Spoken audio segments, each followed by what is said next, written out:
La crise sécuritaire et humanitaire en République démocratique du Congo était au menu des échanges à la conférence de Munich sur la sécurité internationale. Il était temps, diront certains, car ça fait 30 ans que cette tragédie perdure à l'ombre de l'actualité mondiale. La communauté internationale doit avoir le courage de résoudre cette guerre dont l'origine est connue. C'est la volonté du Rwanda de piller les ressources minières de la République démocratique du Congo et d'étendre son espace vital à l'est de la RDC. Voilà en résumé le discours de vérité que le président Félix Tshisekedi a tenu devant 2 panels de décideurs et d'observateurs avertis ce vendredi à Munich. Si nous laissons aujourd'hui un pays redessiner les frontières de l'Afrique par la force, qui sera le prochain? Quel sera le prochain territoire contesté? Quelle nation subira à son tour les conséquences de ce dangereux précédent? Il est temps d'agir. La République démocratique du Congo est un État souverain et comme tout État souverain, elle a le droit et le devoir de défendre son intégrité territoriale et de protéger son peuple. Face à l'agression qui nous est imposée, nous userons de tous les moyens à notre disposition pour restaurer la paix et garantir la sécurité de notre nation. Je le dis encore ici, nous n'accepterons plus que notre pays serve de champ de bataille aux ambitions prédatrices de certains de nos voisins. Nous ne tolérerons plus que nos ressources stratégiques soient pillées au profit d'intérêts étrangers, sous le regard complice de ceux qui se nourrissent du chaos. Bref, pour résoudre cette guerre, les dirigeants du monde connaissent la solution. Seul leur manque la volonté politique de mettre en œuvre des sanctions ciblées contre le régime de Kigali. Ceux qui se taisent se mettent debout pour réagir. Parce que se taire risque d'être considéré comme être complice de la barbarie qui sévit actuellement en République démocratique du Congo. Donc je compte sur chacune et chacun d'entre vous ici qui a le moindre petit pouvoir, soit de passer un message ou soit de prendre une décision à son petit niveau, quel qu'il soit. Ce serait une contribution symbolique, une contribution qui apporterait peut-être des solutions au drame que vivent nos populations à l'est de la République démocratique du Congo. Concernant un éventuel dialogue direct avec le M23, le chef de l'État a été clair. Il s'agit d'un leurre et d'une option impossible.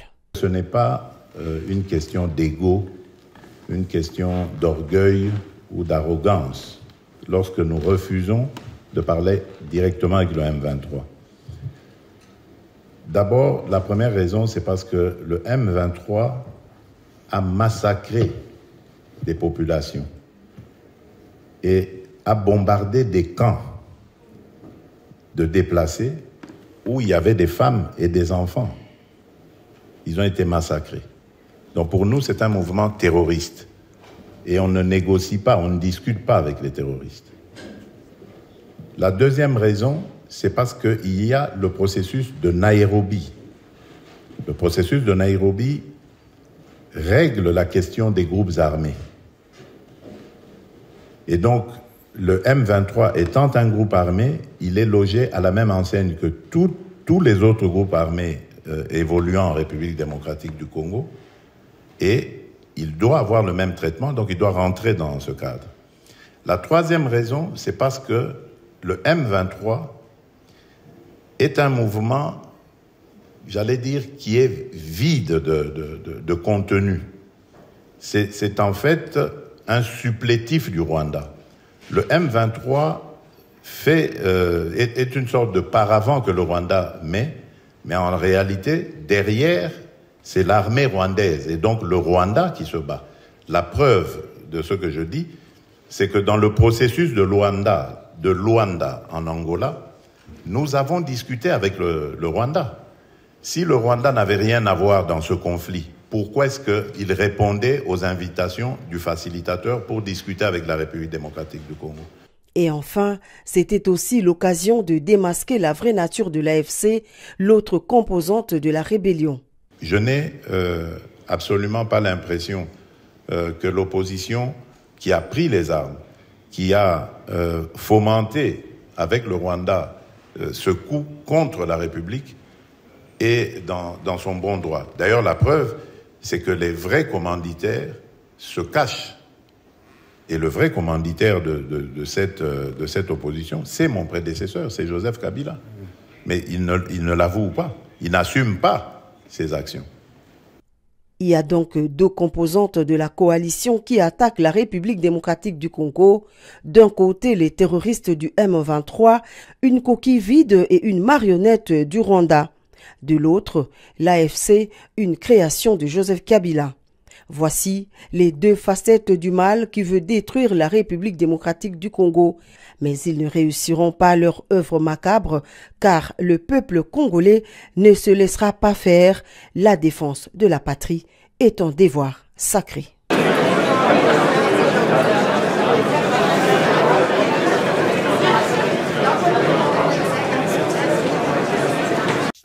Retenez bien ce visage, car c'est celui du ministre européen le plus clair et déterminé sur la question des sanctions à prendre contre le Rwanda. Maxime Prévost, c'est son nom. Il est vice-premier ministre, ministre des Affaires étrangères et de la coopération au développement de la Belgique. Il a été reçu ce vendredi en audience par le président de la République Félix-Antoine Tshisekedi Tshilombo en marge de la conférence de Munich sur la sécurité internationale. Tout comme il l'avait fait récemment devant les parlements belges et européens, aujourd'hui en face du président Tshisekedi, le chef de la diplomatie belge a réitéré son soutien à la République démocratique du Congo et a fermement condamné l'agression menée par Kigali et ses alliés terroristes du M23. Écoutez, j'ai souhaité rappeler au président Tshisekedi toute notre préoccupation par rapport à la situation à l'est du Congo, avec cette violation de l'intégrité territoriale du Congo que nous condamnons, et redit également notre indignation quant au rôle du Rwanda, qui effectivement en sous-main vient soutenir le M23. La Belgique a de longue date condamné cette posture. Je le fais à nouveau, et je veillerai d'ailleurs à solliciter que, au-delà de l'indignation en parole, l'on puisse aussi joindre les actes par des gestes concrets. La démarche de la Belgique est loin d'être isolée, car l'on constate que l'option de sanctions ciblées contre Kigali convainc de plus en plus d'autres capitales européennes. Pour Maxime Prévost, il s'agira d'abord de déclencher la suspension du dialogue politique et sécuritaire avec le Rwanda et ensuite d'annuler le protocole d'entente sur les matières premières critiques entre l'UE et le Rwanda. Du reste, pas plus tard qu'hier, le Parlement européen, dans une très large majorité, a adopté une résolution pour demander la suspension aussi de l'accord sur les minerais. Je pense qu'on doit pouvoir envisager une large palette d'actions et de sanctions. Et j'ai moi-même d'ailleurs demandé, dès lors que je suis également en charge, pas seulement des affaires étrangères, mais également de la coopération au développement, que l'on puisse analyser dans quelle mesure mettre un terme aussi au programme de coopération au développement que la Belgique entretient maintenant avec le Rwanda, parce qu'il faut que la pression diplomatique, que la réaction internationale s'intensifie pour s'assurer d'un réel cessez-le-feu sur place. Plus tôt dans la journée, le chef de l'État Félix-Antoine Tshisekedi Tshilombo a reçu Richard Grenell, envoyé spécial du président américain Donald Trump en charge des missions spécifiques. Ces échanges ont porté sur la paix, la sécurité et la stabilité dans la région des Grands Lacs. Comptez les autres. Toboyi, Tolobi Boye, Toboyi dialogue. Ceux qui m'ont trouvé sur Sandini en Ngonga départ en Ngana Boyi. Parce que, on a dit la Boyi dialogue. Ceux qui t'ont dit dialogue, Nangaye na Batunaye a imposé. Rwandais na Batuna Bango a imposé. Biso pe atoyena batula biso pour imposer tout ça le mixage, ce qu'on appelle mixage et le brassage. Rwanda continue dans la République démocratique du Congo. Biso tokei bana na biso baye, bakoko na biso baye, bakokutara likambwa congolais sosola. Na lobi boye. Bato yo nyonso. Basolo bananga ya, tout ça la deux sortes ya bato. Premier groupe, bazaba étranger. Premier groupe bazaba paye. Deuxième groupe, baza bango ba congolais, mais baza ba anti-tisékédiste, ba lingi tisékédiste. Bango nde bazolo ba batuana baya. Alors tolobi boye, soki nanga ye, totie makam na mesa, nanga imposer batu na ye. Afsa poser batu, ba Rwandais ba poser batu. Biso pe to poser batu. Armée tika ka infiltré. Police tika ka infiltré. Ba Rwandais ba côté biso a biso ku to mungi to kinisi bango. Bongo génération faible ezoya. Ba tout a bino na mabuka. Boya ko soutenir biso to benga na ba Rwandais. Po sinon te soto tiki boy. Génération faible ezoya. Bolingi bitumbate, bolingi WhatsApp, bolingi Facebook, bolingi make-up.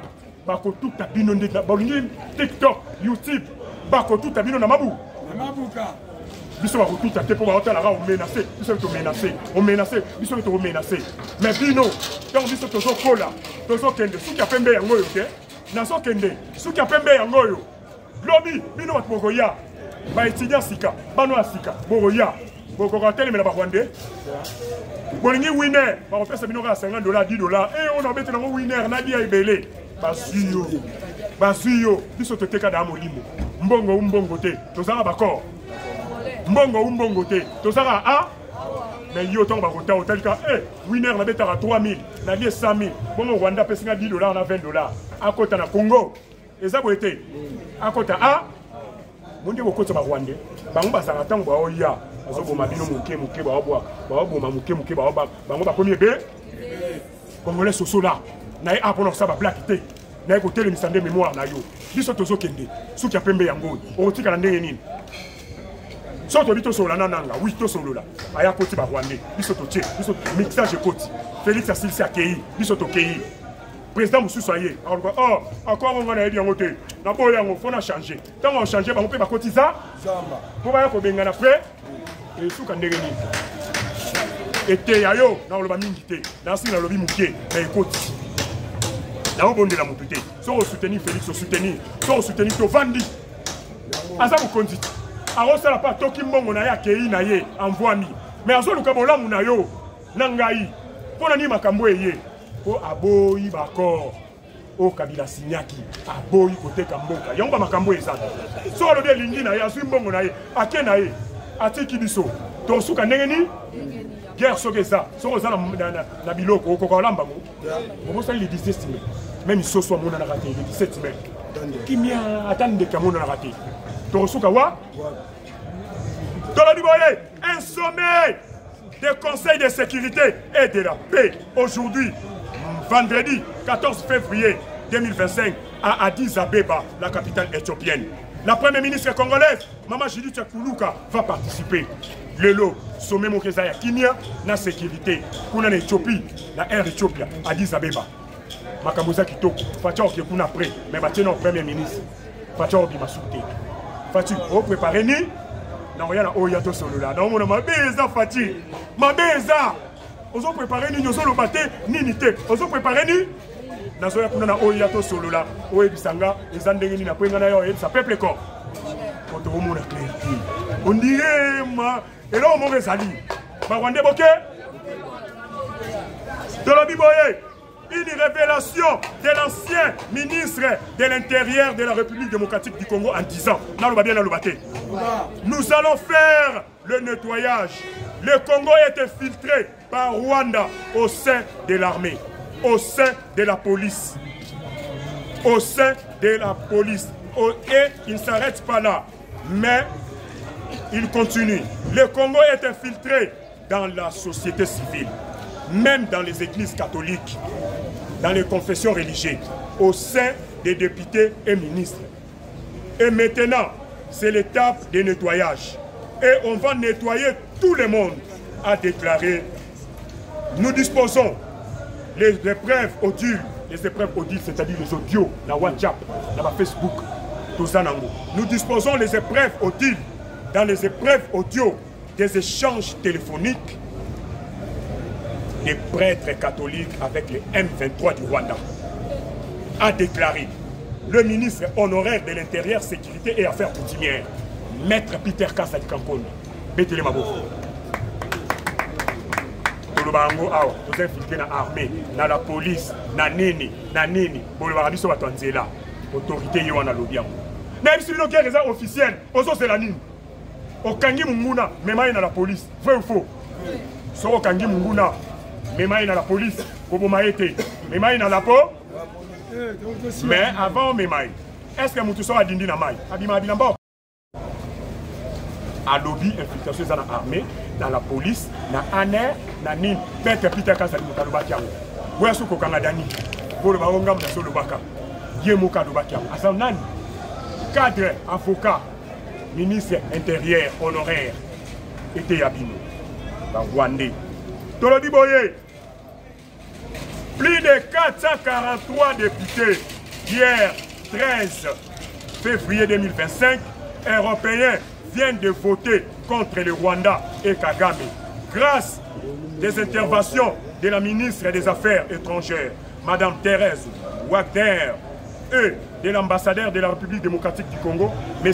Christian Ndongala. Sur 495 députés, 443 députés ont voté pour la résolution de la République démocratique du Congo pour dire à la République au Congo, merci, le Congo a beaucoup souffert. Il faut sanctionner le Rwanda. La suspension immédiate de l'accord sur les minéraux. Mettez ma boucle en casse. Alors bien, Rwanda a été cassé minéraux dans Pototé. L'accord Rwanda est suspendu. Pour y avoir des minéraux. Minéraux dans la République démocratique du Congo. C'est quoi? À Rosukawa, vous avez échoué. Mais tout ce qui est malin. Victoire de Zoya. Victoire de Zoya pour célébrer en haut. Tolodi Boye, le pasteur Kili Bokwala a été libéré après son audition à la justice. Batika qui est aboité.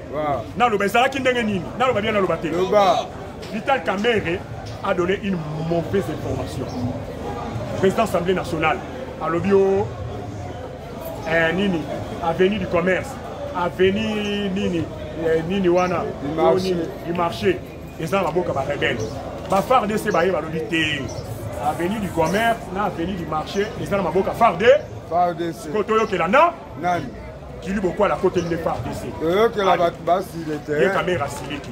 Les justice à Bengi Atali. Eux sont à côté de caméra. Phare de ça, on le va dire.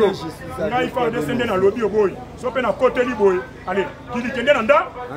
Son anda?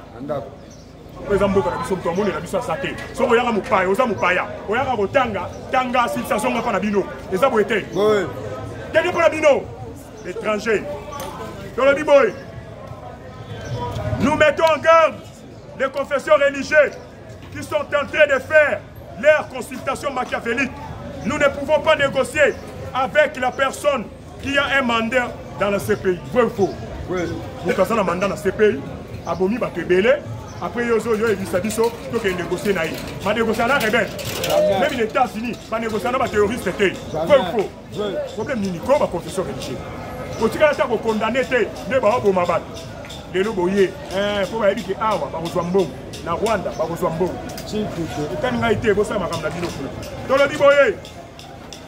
nous remercions la diaspora congolaise pour la mobilisation. Même ceux qui ne connaissaient pas le Congo, maintenant ils le connaissent. Maintenant, la diaspora a donné la valeur d'être congolais. Il y a pour la photo. Il y a RDC. Il y a Kébé. Il y a Congo. Il y a soutenir le Congo. Congolais de père et de. Merci la diaspora. Allez, yo sommes fans de pour le Baraka à Théoté, parce que la diaspora, nous sommes en Bunda, na Puena. Faux, faux. Nous avons Bundi na Puena, il y a Bundi na Puena, il y a Bundi na Puena, la diaspora pour le faire Bunda. Parce que mon dé la va libérer, il faut que tu aies l'oumbe. Mon dé la famille est massage, il n'a pas beaucoup. Quand tu as tous ma camonaki, la cunia. Bana poto pe ba ça. On continue pour nous mettre très très d'été. Bana poto merci. Nous devons changer la constitution. Vrai ou faux? Vrai. Pour qu'un seul boss en ango. Nous vous? Parce que cette constitution a été mal élaborée, mal conçue. Et puis elle ne reflète pas l'image de la population congolaise. Inventée par des étudiants belges à l'université de Louvain. Sur 21 personnes qui ont rédigé cette constitution, il y avait 3 Congolais, 18 étrangers.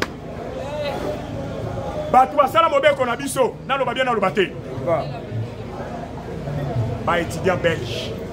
Tandis que ah nous avons un docteur en droit. Ba tiki bango. Mané ba zaye kuna. Ba Kabila, ba Zalia Sourouberwa, ba nani. Ba congolais, ils savent. Ba étranger, 18.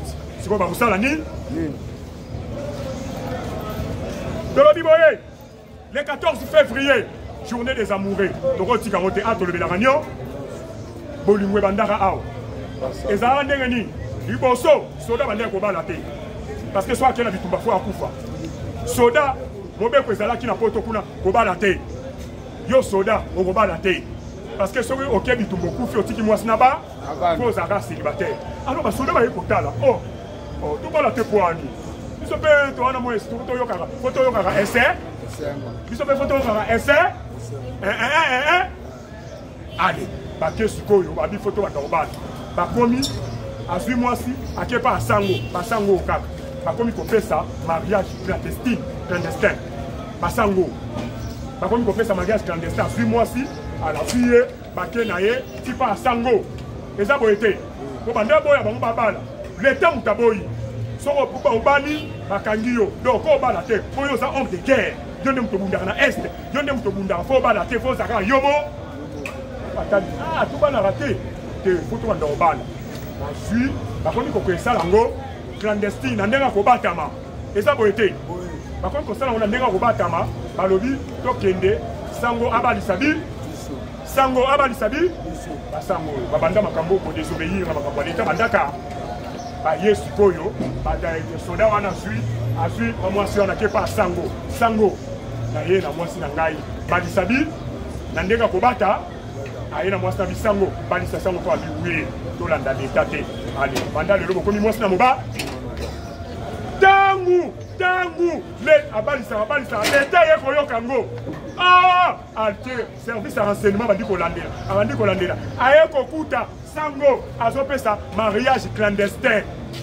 Ah bien, ils ont rendu boye à Kangi le père Valentin. Le père Valentin Chopman. À Kangi. Nabolokwe. Yango, le 14 février, l'an 70, Bakangi, Monsieur Valentin. Le père Monseigneur Cardinal Valentin. Babouaké Nabolo, si le 14 février, journée des amoureux. Ton andi madame. Abandé ko pesa ba mariage clandestin l'état boya kameye azopesa soda abalisa ba soda na kati ndako na ndenga boye na mwasi no babalisi bino tebino mwa mai alibo kende ko mwasi na bana tino alibo kebetana alibo kende l'état tangwa yo kyangwa landi ayeko venda kangi père wana kwa mandefu belwa na le père jonde mpo sala oyebi ke to boya ki oui na yebi ke ko boya ki mais bango ba ina balisa bango mais pour nini te boya ki omona biso obalisi bango pona nini Akangi, Monsieur Valentin Rockman, si Mathieu Nabolo, le 14 février, est commis journée, il y a mourir. Et ça, vous été plus 243 81 059 75 03. Plus 243 81 059 75 03. Namoni président, il est présent à Sango, à Kota. Merci à maman Brigitte Vilonda. Merci à Élisée Chiboua. Merci à Félix Antoine Tshisekedi. Merci à maman Thérèse Bakepa. Merci à pasteur John Ngunza Batunyoso. Pour soutenir Abisso, merci à Koti, président. IDPS, viva! Viva! Aussi porté na zobé la main de Sarah Befort.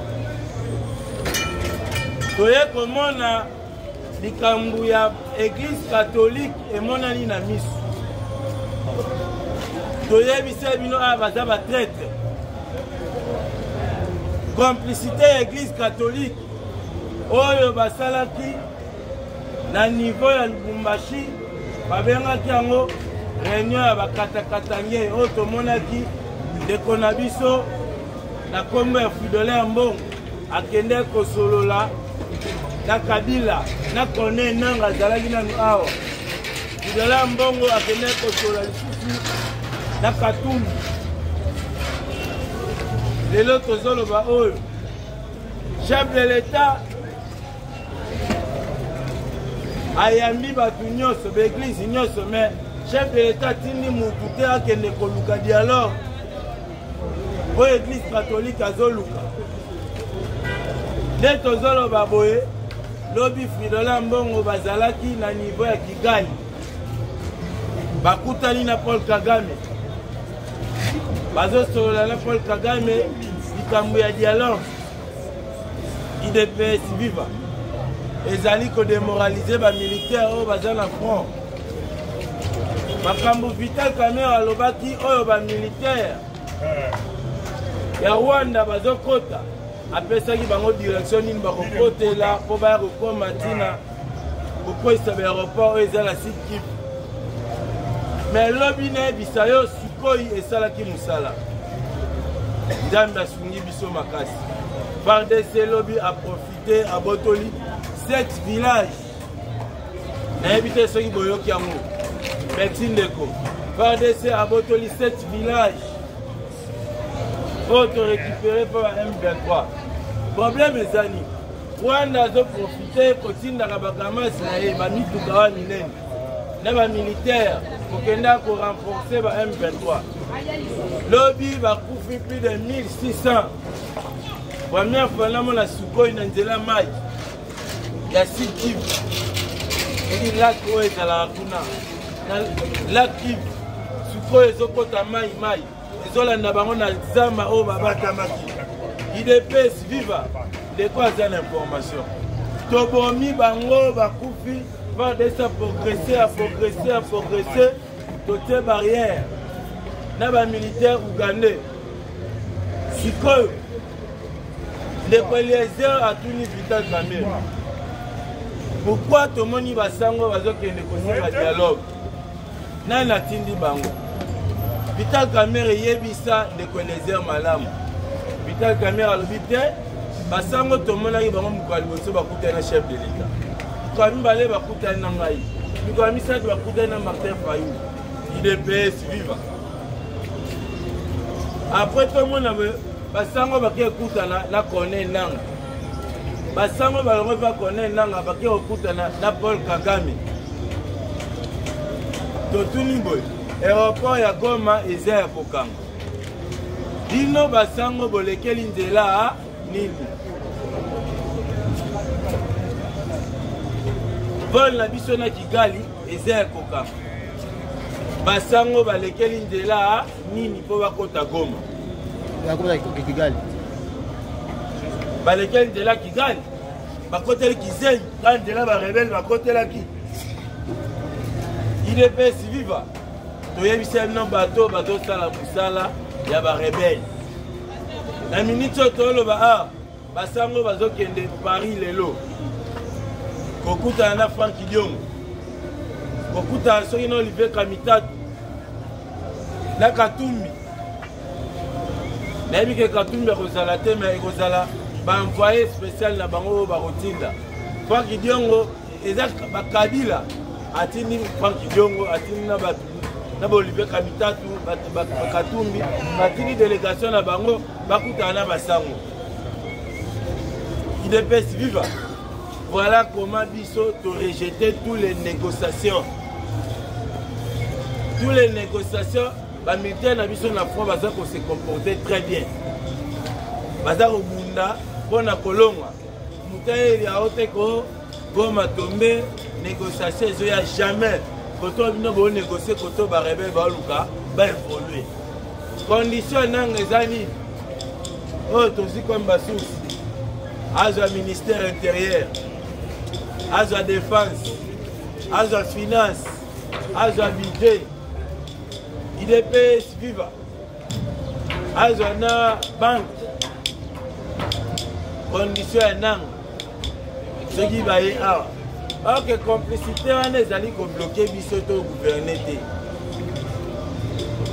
président ya Tchad ayebisi chef de l'État RDC eyede biso mingi sikoyo biso Tchad tokomi sikoyo na temps ya kosoutenir RDC IDPS viva totia RDC poids tolandela ye ntina suka nde tozoloba boye Afrique du Sud autaki kokota bamilitaire na ye na nzela ya Lubumbashi bamilitaire bakotaki plus de 2000 commando sud-africain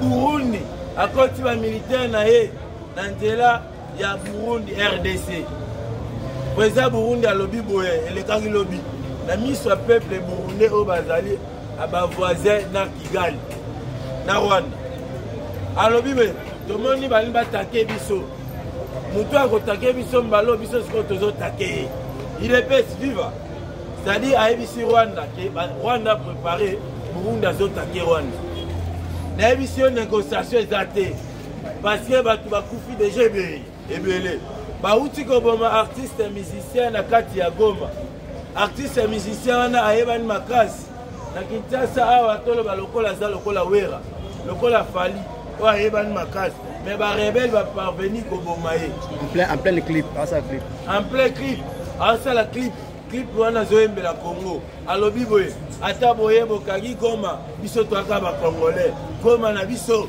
ekotikalaka ya biso Congo ekotikalaka ya bakongolais tokokabwana te barebele bayoki bongo babomi ye UDPS viva nayebi biso bato wana baza bamalin soki baye awa bokoka kofanda na bango te bokokoka kofanda na bato wana te UDPS viva soki baza meeting na bango babengisi bino soki boye ube boye te bakokanga butiki na yo bakokanga yo babeti yo fingu ti okokufa Kongo eza ya bakongolais kotikala ya bakor Congolais. mpona ozwa ata mingi te nazobela na chite awa plus 243 89 65 57 57 8 à la fin Pasteur Gili Bokwala aza libéré tobeta no maboko place wana. Merci, to Koutani Lobby, plus 243, 81 059 75. On va contacter Bisso. Pour Benga Bisso, soutien et Zara Mbongote. Pour soutenir Bisso spirituellement, pour s'embellir la Bisso. Moralement, on peut sa Bisso moral. Matériellement, on tient Bisso à Kayeto Koma. Et ça, été. Merci, Yangoa.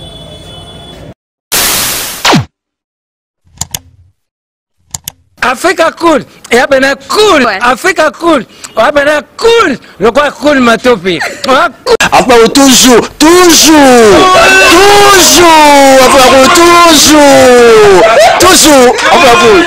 c'est bon. Et ça chaîne est bien, et puis vous êtes très rapide. Et ça très rapide, et ça chaîne mon co, bah quoi ça a bien confiance. En tout cas, nazo senga na bato oyo nanu ba souscrire te bazwa. Donc, eza vraiment net oyo balo bakaki boka lelo, lamba lelo, lia lelo. Vous voulez le Congo pour que le Congo devienne cool, pour suivre les cool analyses, alors revenez et abonnez-vous massivement.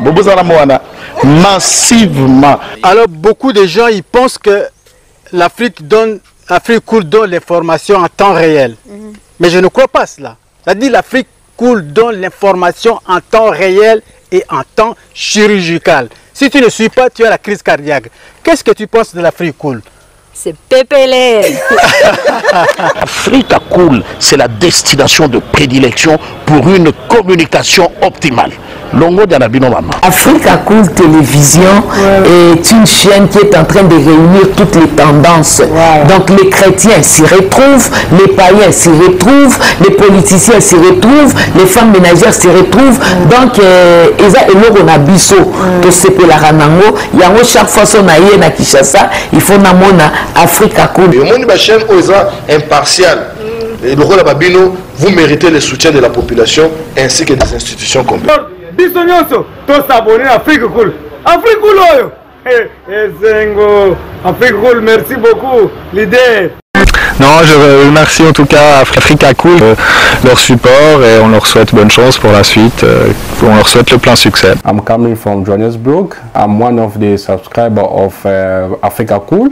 This is a great channel. You watch news that are very fast. I would like to ask everybody to subscribe and then stay tuned.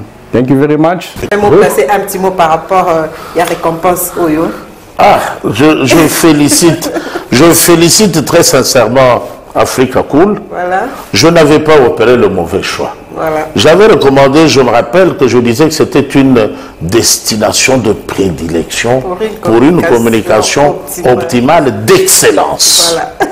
Nazanga Mogotala, YouTube Yemoko à reconnaître que Naponaki Mabete. Au moins, il y a un choix to salaka, une réflexion to salaka. Tu as abonné à Africa Cool. Comme ça, tu partages. Bravo Africa Cool. Merci beaucoup. Bravo Bino, tu dois s'abonner parce que trophée Ezali Abino, Ezali partagé. Moi, je me sens aussi copropriétaire, il y a un prix Oyo. Bravo, Africa Cool. Merci beaucoup.